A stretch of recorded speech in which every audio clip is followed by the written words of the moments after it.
इस्लाम, atheism या दहरिया परस्ती और ज़िंदगी का मकसद। आज हम बात करते हैं हमारी ज़िंदगी के मकसद के बारे में या फिर हमारी ज़िंदगी के मतलब के बारे में। हम देखेंगे कि इस्लाम का नज़रिया क्या है और एथीज़म का नज़रिया क्या है।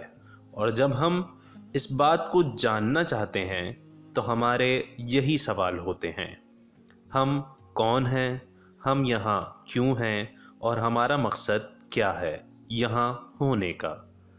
और अगर हमें इन सारे सवालों का जवाब मिल जाए तो हमारा फिर कोई और सवाल रहता ही नहीं है।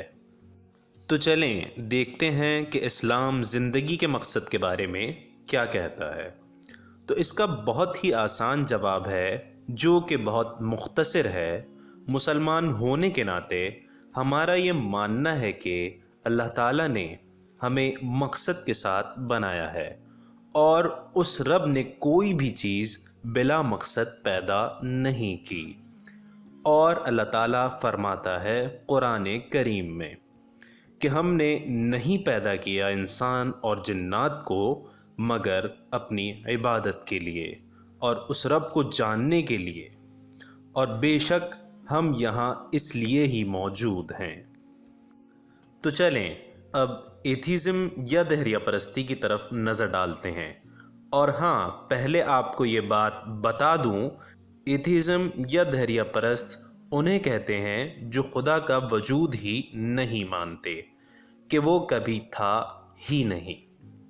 मेरा यहाँ ये बात वाज़े करने का मकसद ये है कि जब आप किसी एथीस्ट से सवाल करेंगे तो वो आपको यही कहेगा कि उसको शवाहिद नहीं मिले खुदा के वजूद के, वग़ैरह वग़ैरह, मगर डिक्शनरी में यही बात मिलती है। तो एथीस्ट ये दावा करते हैं कि कोई खुदा नहीं है और कोई बनाने वाला नहीं है।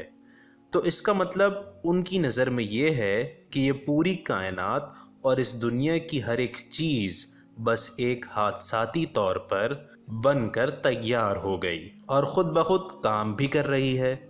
और उनके मुताबिक ना इंसान का कोई मकसद है और ना ही इस कायनात का, ना ही इसमें मौजूद चीज़ों का। जैसा कि डॉकिंस का नाम आप सब ने सुना ही होगा। वो कहता है कि हमारी ज़िंदगी का कोई मकसद नहीं है और ये कि हम खुद दे सकते हैं अपने आप को कोई भी मकसद। लेकिन जब हम इसी इंसान की तरफ देखते हैं तो ये कोई भी ऐसी चीज़ नहीं बनाता जिसका कोई मकसद ना हो। तो ऐसा कैसे हो सकता है कि ख़ुद इंसान का कोई भी मकसद ना हो? एक फ़िलासफ़र ने यूँ भी कहा कि जो तुमको मकसद दे वही तुम्हारा मकसद है। वाह भाई वाह, बहुत ही कमाल बात है। चलें अब नज़र डालते हैं ज़िंदगी की तरफ और यहाँ खुदा के ना होने को भी देखते हैं।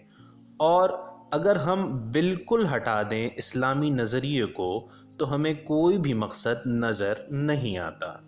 आप अपने आप को थोड़ी देर के लिए ये भी समझा सकते हैं कि आपका मकसद डॉक्टर बनना, इंजीनियर बनना या फिर चैरिटी करना या वग़ैरह वग़ैरह। ये सब अच्छा है मगर थोड़ी देर के लिए। गौर करें, क्या यही चीज़ें आपका मकसद हैं? और आपको अंदाज़ा हो जाएगा कि आपकी ज़िंदगी का कोई मकसद नहीं है।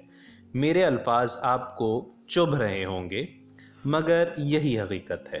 आप सिर्फ वही कर रहे हैं जैसे छोटे बच्चे करते हैं।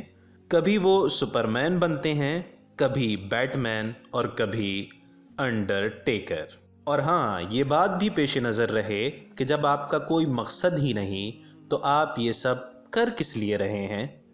मैं अब इस बात का यहाँ इख्तिताम करता हूँ अपनी आखिरी बात से कि आप वक्त निकालें अपने लिए और कुरान करीम का मुताल्ला करें और जानें कि इस्लाम आपसे क्या कह रहा है और ज़िंदगी का क्या मकसद बयान कर रहा है।